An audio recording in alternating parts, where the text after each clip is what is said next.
दोस्तों नमस्कार। आज हम खास सुरक्षा पे चर्चा करेंगे और इस जरूर पे सभी डायमेंशन को देखने का प्रयास करेंगे 70 बीपीएससी मेंस के लिए। आइए अब हम शुरू करते हैं।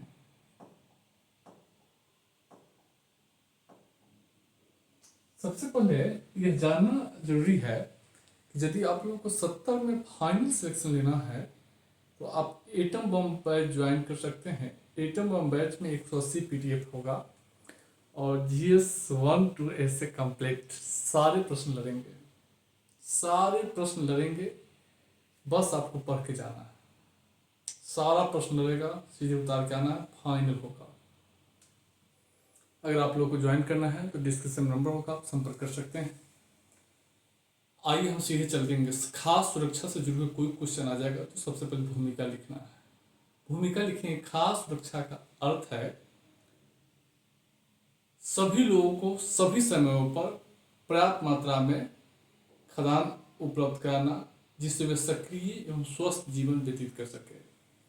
यानी खास सुरक्षा का अर्थ ही है सभी लोगों को सभी समयों पर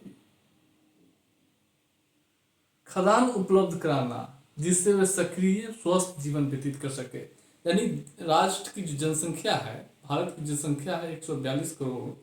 142 करोड़ को 142 करोड़ लोग जो है जिस समय मांग करे, जिस समय उसको खाद की जरूरत पड़े, उसको उपलब्ध होना चाहिए उसके लिए। अब देखिए 142 करोड़ इस देश की जनसंख्या है। 142 करोड़ में हर व्यक्ति दुकान से जाके किसी भी समय, वो 12 बजे दुकान खुला होगा तो 12 बजे जाके होटल में खा लेगा, या वो क्या बोलते हैं राशन की दुकान पे ले लेगा, या जो है दुकान से जो है खरीद सकता है। तो ऐसा माहौल होना चाहिए देश में कि सभी लोगों को सभी समय पर पर्याप्त मात्रा में खाद्यान्न उपलब्ध कराना जिससे सक्रिय और स्वस्थ जीवन व्यतीत कर सके। जो किराना दुकान पे खुले बाजार में जो राशन बिकती है वो भी खास सुरक्षा का ही पार्ट है। यह आपको जानना जरूरी है क्योंकि सरकार एक माहौल बनाती है, इस तरीके से अर्थव्यवस्था को संचालन करती है कि खुले बाजार में भी राशन उपलब्ध हो सके ताकि जिसको भी जरूरत पड़े वे जाके खरीद सके, उसकी पहुंच में हो, जैसा कि आप सब जानते हैं। लेकिन यहाँ सरकार के द्वारा जो भी प्रयास किया गया है उसको भी देखेंगे। हालांकि कृषि का उत्पादन बढ़ावा देना, कृषि उत्पादन को बढ़ावा देना ही सरकार की नीति है, वो भी खास सुरक्षा का ही पार्ट है। तो आइए हम मुख्य रूप से सरकार की पॉलिसी पर चर्चा करेंगे। खास सुरक्षा के तत्व क्या है। सबसे पहले इसके एक तत्व है, 4 तत्व है। मात्रात्मक पहलू, यानी खाद्यान्न देश में इतना हो तो जिस समय जो लोग मांगे उसकी पूर्ति हो सके, उत्पादन अधिक से अधिक होनी चाहिए। हरित क्रांति 1966 में आया है और 1966 के बाद भारत गेहूं चावल के मामले में आत्मनिर्भर हो गया है। जिस समय 1966 के बाद आप रात के 3 बजे भोर में जाएंगे किराना दुकान पे या राशन की दुकान पे, अगर हितैषी होगा राशन की दुकान तो टाइम से खुलता है, लेकिन अगर खुले बाजार में तो आपको मिल ही जाएगा। तो ऐसी नीति होनी चाहिए। खाद्य सुरक्षा का तत्व है। मात्रात्मक पहलू में क्या होगा कि खाद्यान्न की मात्रा पर्याप्त होनी चाहिए। दूसरा गुणात्मक पहलू, खाद्यान्न की मात्रा पर्याप्त होने से मतलब नहीं है, उसकी क्वालिटी भी अच्छी होनी चाहिए। अब गेहूं चावल जो है केहनो हो गया, मान लीजिए मोटा चावल है, मोटा चावल। अब मोटा चावल बहुत लोग पसंद नहीं करते हैं, बहुत लोग मोटा चावल पसंद करते हैं, कुछ लोग पतला चावल पसंद करते हैं, कुछ लोग अच्छा किस्म के गेहूं पसंद करते हैं, कुछ लोग उन्नत किस्म के दाल पसंद करते हैं। तो उपलब्ध क्वालिटी वाला होना चाहिए। और हमको है तो मोटा चावल हमको ठीक नहीं लगता है, जितना पतला चावल हमको उतना अच्छा लगता है, क्योंकि हम चावल के बहुत प्रेमी हैं। बिना चावल खाए मैं रह ही नहीं सकता हूँ, ये मेरा आदत है। तो क्वालिटी वाला चावल होना चाहिए, जिस समय जो उपलब्ध होना चाहिए। ऐसा नहीं कि उत्पादन बहुत हो गया, उत्पादन के साथ उसकी क्वालिटी भी अच्छी होनी चाहिए। दूसरा गुणात्मक पहलू। और वितरणात्मक पहलू में क्या होता है, तीसरा है कि उसकी पहुंच सभी तक होनी चाहिए। अगर राशन है और उसकी क्वालिटी अच्छी है तो आम जीवन जनता की पहुंच भी वहां तक होनी चाहिए, यानी उसके पास पैसा भी हो कि वो खरीद सके। अब वो दुकान पर राशन भरती है, लेकिन लोगों के पास पैसा ही नहीं कि खरीद खरीद कर सके, परचेज कर सके। तो ऐसी स्थिति नहीं होनी चाहिए। तो क्या होता है, खाद्य सुरक्षा में एक तो उत्पादन बढ़ाने पर जोर दिया जाता है, दूसरा क्वालिटी बढ़ाने पर, और दूसरा कि जनता को आय बढ़ाने पर भी जोर दिया जाता है, ताकि वे जो है उसको परचेज कर सके। मान लीजिए हमको जो है महीन चावल खाने का इच्छा है, तो महीन चावल खाने का तो हमारे पास पैसा होना चाहिए, तभी तो हम खरीद पाएंगे। ये आप ही को मान लीजिए महीन चावल खाने का इच्छा है, या आपको मन है डोसा खाने का इच्छा है, तो डोसा के लिए जो आइटम है, इंग्रेडिएंट है, वो खरीदने की क्षमता आप में होनी चाहिए, इतना पैसा होनी चाहिए। तो यह स्थिति है वितरणात्मक पहलू पारंपरिक खाद्य व्यवहार। और ऐसा नहीं है जो उत्पादन हो रहा है और पारंपरिक खाद्य व्यवहार के अनुरूप, मान लीजिए हमको रोटी या चावल बहुत पसंद है, तो अब हमको मकई दे देगा, उसके एगो मरुआ दे देगा, तो ठीक नहीं है। आप ही को मान लीजिए चावल और गेहूं बहुत पसंद है, तो आपको अगर मकई डेली दे दिया जाए, केरैया के दाल आप खाते नहीं या वही दे दिया जाए, तो आप पसंद करेंगे। तो कहा जाता है कि जो उत्पादन होना चाहिए, जो अन्न होना चाहिए, क्वालिटी वाला होना चाहिए, साथ ही साथ अधिक मात्रा में होनी चाहिए, उसको क्रय करने के लिए जो है पैसा भी होनी चाहिए, और वह मेरे पारंपरिक खाद्य व्यवहार के अनुरूप होनी चाहिए। मान लीजिए हम बिहार के हैं, तो हम गेहूं चावल, रोटी और चावल जो है खाते हैं, तो हमको रोटी चावल ही मिलना चाहिए, गेहूं चावल ही मिलना चाहिए। ऐसा नहीं कि हम गेहूं चावल खाते हैं और हमको आप डेलिया मकई दे दीजिएगा, मरुआ दे दीजिएगा, बाजरा दे दीजिएगा, तो वो नहीं है। यानी जो खाद्य सुरक्षा में जो खाद्यान्न जो होनी चाहिए, वह पारंपरिक खाद्य व्यवहार के जो आप जो खाते हैं, जो खाते आए हैं, उसके अनुरूप वह होना चाहिए। ये खाद्य सुरक्षा के तत्व हैं। अब हम लोग खाद्य सुरक्षा की आवश्यकता पर चर्चा करेंगे। खाद्य सुरक्षा की आवश्यकता, अब देखिए भारत में खाद्य सुरक्षा की आवश्यकता क्यों है। जैसा कि सबसे बड़ा है सतत विकास लक्ष्य 1-2। देखिए सतत विकास लक्ष्य SDG, हम इस पर विस्तृत क्लास इस पर लेने जा रहे हैं। इस बार तो 70 में अब एक्स्ट्रा बात नहीं करेंगे, क्योंकि मेरा एटम बम बैच है। एटम बम बैच में क्या होता है कि हम अतिरिक्त एक शब्द बोलना नहीं चाहते हैं, एक शब्द नहीं। चलिए सतत विकास लक्ष्य 1-2। सतत विकास लक्ष्य 1 में क्या है कि पूरे विश्व में गरीबी की समाप्ति करनी है, और 2 में है शून्य भूखमरी, 0 हंगर, यानी 2030 तक, 2015 से लेकर 2030 तक पूरे विश्व से गरीबी समाप्त करना है, SDG 1 कहता है। और SDG 2 कहता है कि पूरे 2015 से 2030 के बीच शून्य विश्व को भूखमरी से समाप्त करना है। और विश्व में सर्वाधिक जनसंख्या वाला देश भारत है, 142 करोड़ आबादी है भारत की, चीन से 29 लाख ज्यादा है। तो विश्व से गरीबी और भूखमरी तभी समाप्त होगा जब समूचे भारत के लोगों को खाद्यान्न उपलब्ध होगा। भूखमरी का सबसे बड़ा, गरीबी का सबसे बड़ा कारण है समय पर भोजन भी नहीं मिलना। भोजन अगर पर्याप्त मात्रा में मिल रहा है, तो एक तो भूख की समाप्ति होगी और दूसरा गरीबी में भी कमी आएगी।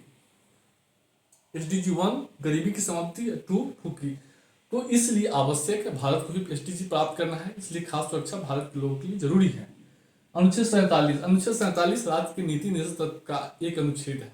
इसमें राज्य को प्रधान दायित्व दिया गया है कि राज्य पोषाहार स्तर ऊंचा करने, अपने नागरिकों को स्वास्थ्य के स्तर को उन्नत करने का प्रयास करेगा, यानी अपने नागरिकों को खाद्य सुरक्षा प्रदान करने का प्रयास करेगा।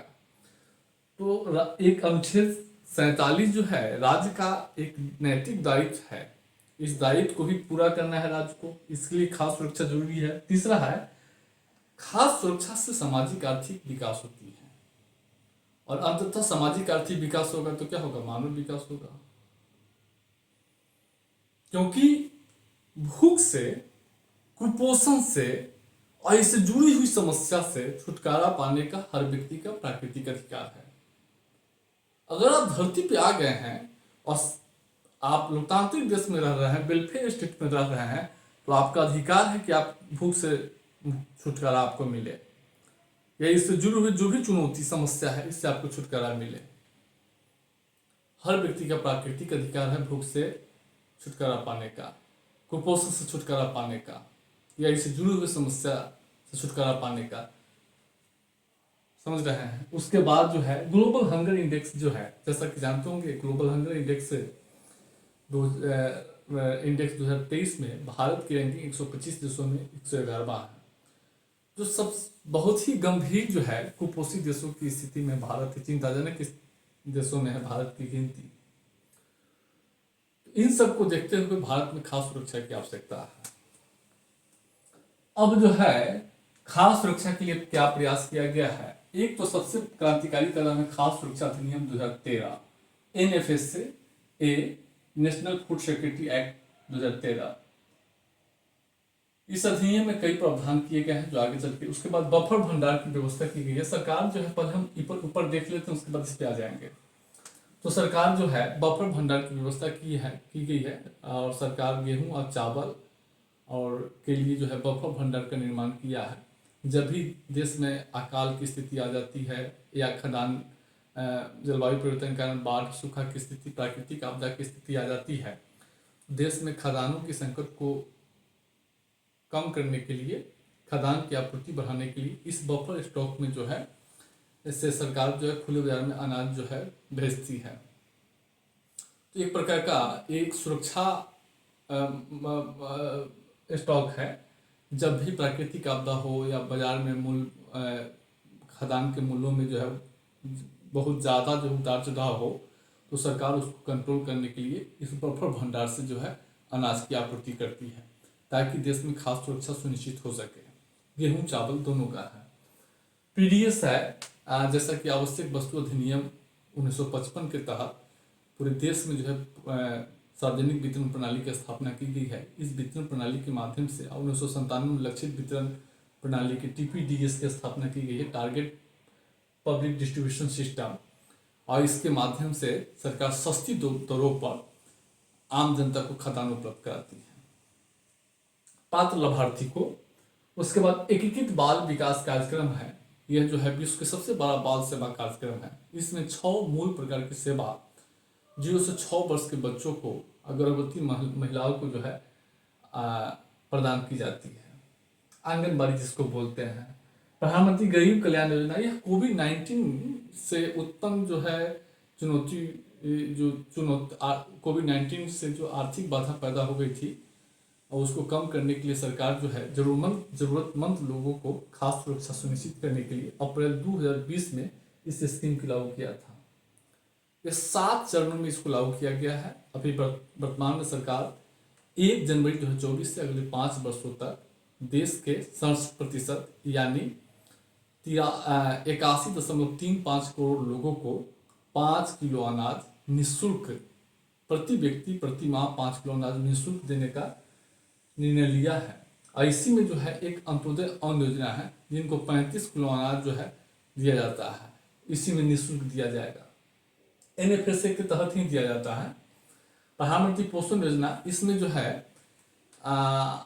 है पहला से लेकर 8वां तक के बच्चों को, देश के जो है 11 करोड़ स्कूल में पढ़ने वाले बच्चों को दोपहर का भोजन जो है दिया जाता है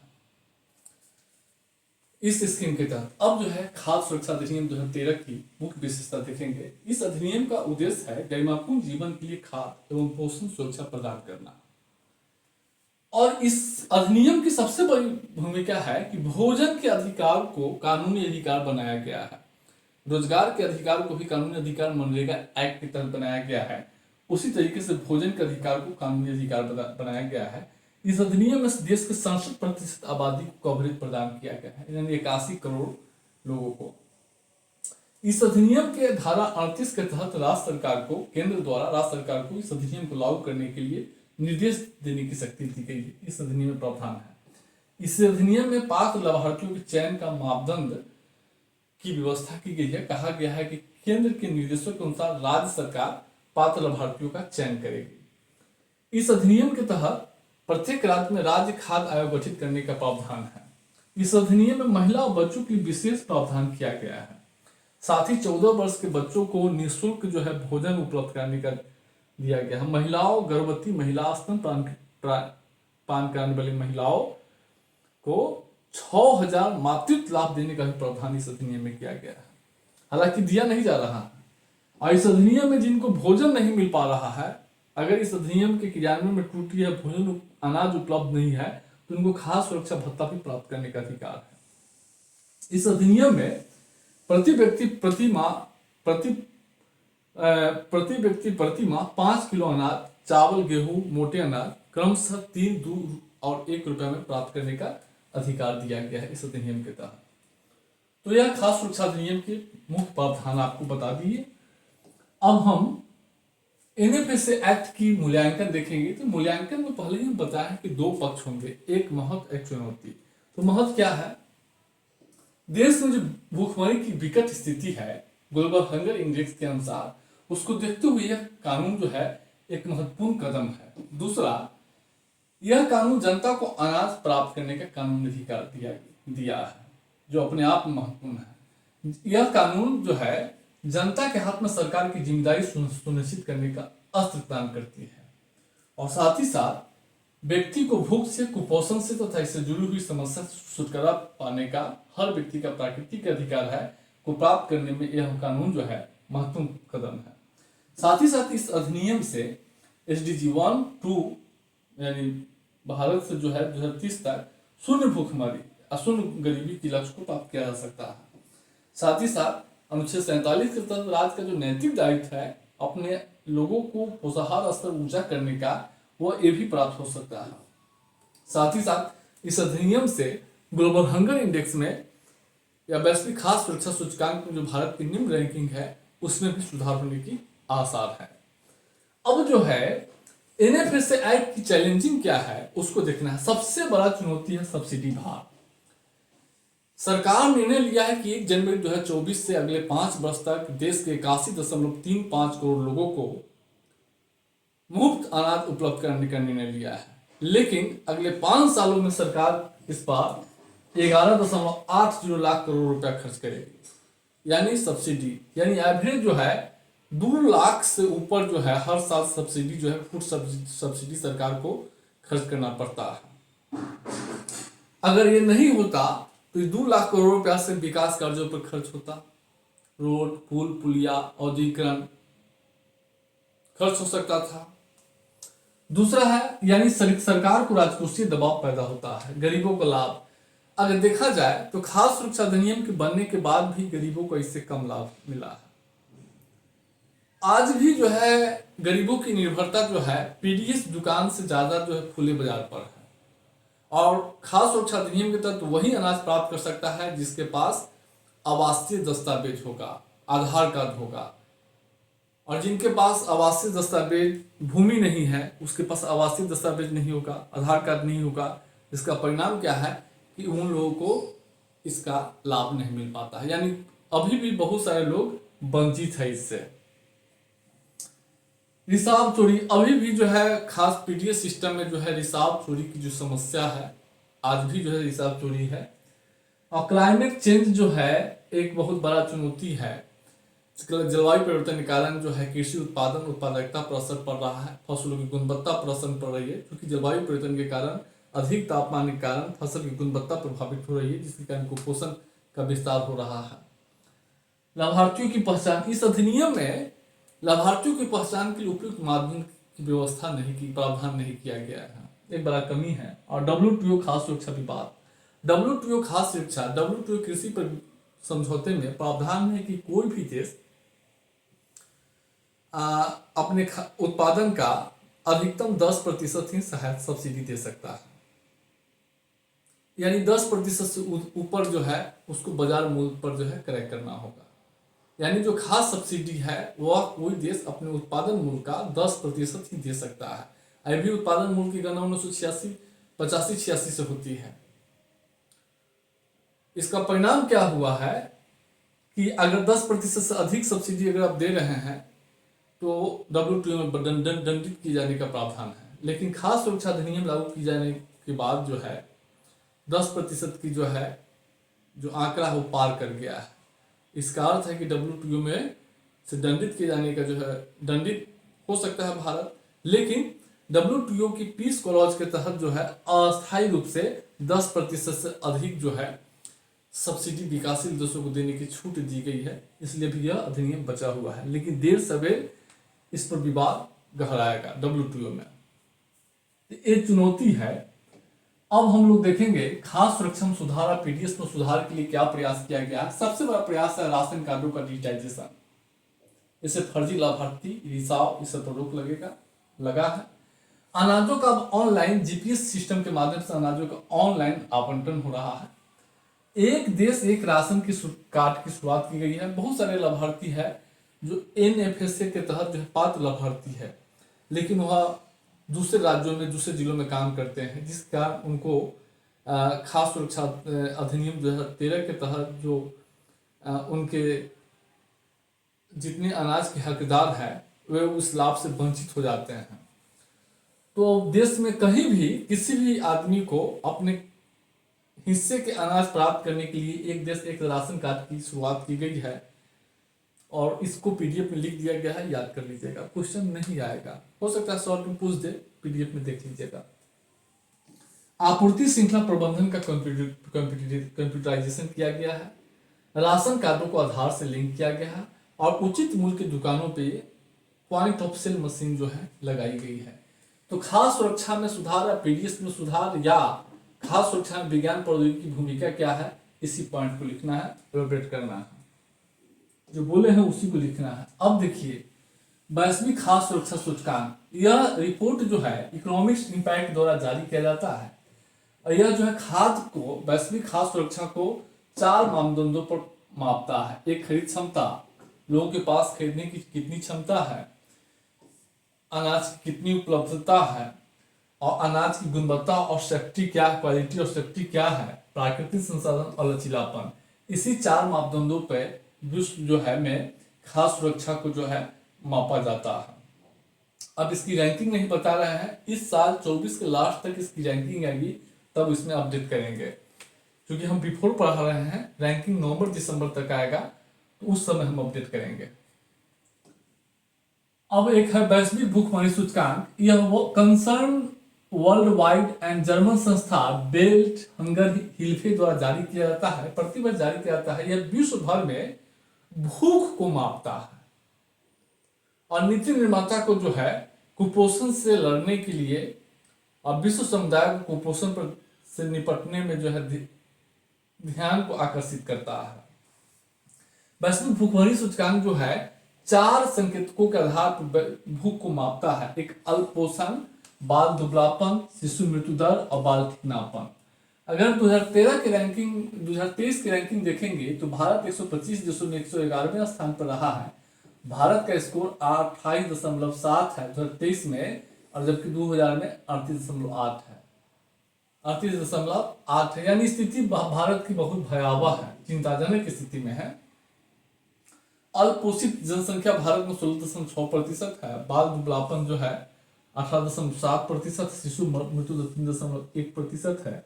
अंडर 5 ईयर जो है बाल ठिकनापन जो है 35.5% है। अगर भारत की स्थिति देखेंगे, बांग्लादेश 81वें स्थान पे, नेपाल 69वें और पाकिस्तान 102 में। यानी पड़ोसी देशों से भी भारत की खास सुरक्षा भूखमरी में जो है बहुत ही चिंताजनक स्थिति है। अब देखेंगे आखिर ग्लोबल हंगर इंडेक्स में चिंताजनक स्थिति क्यों है, या वैश्विक खास सुरक्षा में भारत की रैंकिंग निम्न क्यों है, या भारत में खास सुरक्षा क्या चुनौती है, भारत और बिहार में कुपोषण की दयनीय स्थिति क्या है। एक चीज याद रखिएगा, राज्य खास सूचकांक में बिहार की निम्न रैंकिंग के क्या कारण है, उसमें भी यही पॉइंट लिखिएगा। इसी में राज्य खास सूचकांक FSSAI द्वारा जारी किया जाता है। तो सबसे बड़ा चुनौती भारत में बेरोजगारी। देखिए खास सुरक्षा के क्षेत्र में भारत में अनाज की उपलब्धता है, क्वालिटी वाला अनाज भी है, लेकिन हम तब तो बताए थे ना वितरणात्मक पहलू, अब लोगों के पास पैसा ही नहीं है खदान खरीदने के लिए। और पैसा क्यों नहीं है, क्योंकि भारत में बेरोजगारी है, उच्च बेरोजगारी भारत और बिहार में है। तो जब तक बेरोजगारी रहेगा, लोगों के पास आय नहीं रहेगा, गरीब रोजगार नहीं रहेगा, तो लोगों के पास पैसा नहीं होगा। पैसा नहीं होगा तो फिर खाद्यान्न खरीदेगा कैसे। तो भारत में कुपोषण के कारण यही है कि सबसे बड़ा रोजगार का अभाव। दूसरा, बिहार में भी मुद्रास्फीति का दबाव। भारत और बिहार दोनों जगह जो है खाद्य वस्तुओं की बढ़ती दाम से लोगों की ऐसे मतलब पहुंच में नहीं है। खाद्य वस्तुओं का दाम हाल के वर्षों में काफी बढ़ गया है। चावल दाल ये सब देखेंगे तो बहुत महंगा है, तेल साग सब्जी। इसके कारण क्या होता है कि बहुत सारे लोग जो है पौष्टिक भोजन नहीं कर पाते हैं, जिसके कारण क्या होता है कुपोषण की स्थिति है। वैश्वीकरण के प्रभाव, वैश्वीकरण के कारण क्या हुआ है कि जंक फूड का प्रभाव प्रसार हुआ है। और जंक फूड के कारण क्या हुआ है कि मोटापा, दुबलापन और कुपोषण का जो है समस्या पैदा हो गई है। दूसरी है कि वैश्वीकरण के कारण क्या है कि सरकार की सामाजिक आर्थिक नीतियों में गैप बढ़ गया है। अब सरकार की सामाजिक नीति अलग है, आर्थिक नीति अलग हो गया है। सरकार आर्थिक नीति पर अधिक ध्यान दे रही है, जो सामाजिक है शिक्षा, स्वास्थ्य, खास सुरक्षा, पेयजल, इस पर कम ध्यान दे रही है वैश्वीकरण के कारण, क्योंकि ज्यादातर सरकार निजीकरण कर रही है। शिक्षा, स्वास्थ्य, पेयजल सबका निजीकरण हो रहा है। इससे कारण क्या है, निजी क्षेत्र में महंगी लागत होती है, जिसका लोगों की पहुंच नहीं है। सामाजिक क्षेत्रों पर निम्न व्यय। अभी भी सरकार सामाजिक सुरक्षा, सामाजिक क्षेत्रों पर यानी शिक्षा, स्वास्थ्य, पोषण, खास सुरक्षा, इस पर जो है कम खर्च करती है, एक बड़ा कारण है। दूसरा है जलवायु परिवर्तन का असर। जलवायु परिवर्तन के कारण क्या हुआ है कि तापमान में वृद्धि हुई है। तापमान के कारण क्या हुआ है, फसल समय से पहले पक जा रहा है, यानी उसकी क्वालिटी खराब हो गई है। जब क्वालिटी कम होगा तो आप खाएंगे भी तो आपको ताकत नहीं मिलेगा। आप जो है केवल खाएंगे, लेकिन आपको क्या होगा, क्वालिटी नहीं रहेगा। क्वालिटी अगर नहीं रहेगा तो उससे आपको जो है पेट तो भर जाएगा, लेकिन शक्ति नहीं मिलेगा, वही कुपोषित हो जाती है। मौसम की प्रतिकूलता बढ़ने से खाद्यान्न के उत्पादन उत्पादकता पर भी असर पड़ा है। कृषि उत्पादन, कृषि क्षेत्र में संकट बढ़ा है। प्रशासनिक दक्षता की चुनौती जो है, आज भी देखेंगे भारत में एक तो गरीबों को कम लाभ हुआ है पीडीएस से। दूसरा क्या है कि व्यापक भ्रष्टाचार, रिसाव, इस सब के कारण जो है पात्र लाभार्थियों को जो है इसका लाभ नहीं मिल पा रहा है। जनसंख्या का दबाव। देखिए, जनसंख्या के दबाव के कारण भी जो है भूखमरी की स्थिति भारत में है। जनसंख्या के मामले में भारत विश्व में प्रथम स्थान हो गया है। बिहार में 13 करोड़ जनसंख्या है। और जनसंख्या के कारण क्या हुआ है कि लोग पौष्टिक खाद्यान्न से जो है वंचित हो रहे हैं। सामाजिक क्षेत्रों पर व्यय, निम्न व्यय। तो इन सब के कारण क्या हुआ है कि जो है मतलब जो है, अब देखिए जनसंख्या के दबाव के कारण कैसे हो गया। मान लीजिए कि ए के पास 5 बेटा है, बी के पास 2 है, और दोनों 500 कमाता है। अब ए लाता है, अब ए को 500 रुपया को पांच आदमी को भरण पोषण करना है, अब बी को 2 को। तो ये तो स्वाभाविक है कि कम गुणवत्ता वाला सामान खाएगा, एडजस्ट करेगा, तो कुपोषित हो जाएगा। अब बी जो है 2 को है, इस पर अधिक ध्यान देगा तो ये जो है स्वस्थ रहेगा। तो ये बड़ा चुनौती है जनसंख्या का दबाव जो है, जिससे जीवन स्तर पर जो है प्रतिकूल असर पड़ता है, जिसका प्रभाव पड़ता है कुपोषण, ग्लोबल हंगर इंडेक्स में खराब स्थिति। अब एक क्वेश्चन और बन सकता है कि भारत जो है एसडीजी को प्राप्त करने में कहाँ तक जो है, एसडीजी की प्राप्त करने में भारत के सामने क्या चुनौती है, यही चुनौती लिखिएगा। और क्या प्रयास किया गया है सब दिखा दिए हैं। एसडीजी 1 2 शून्य भूखमरी, याद रखिएगा, शून्य भूखमरी आ जाएगा तो इसी चीज को आपको लिखना है, उसकी चुनौती में यही लिखना है। तो यह स्थिति है, आप इसको बार बार देखिएगा। अब हम आगे चर्चा करेंगे।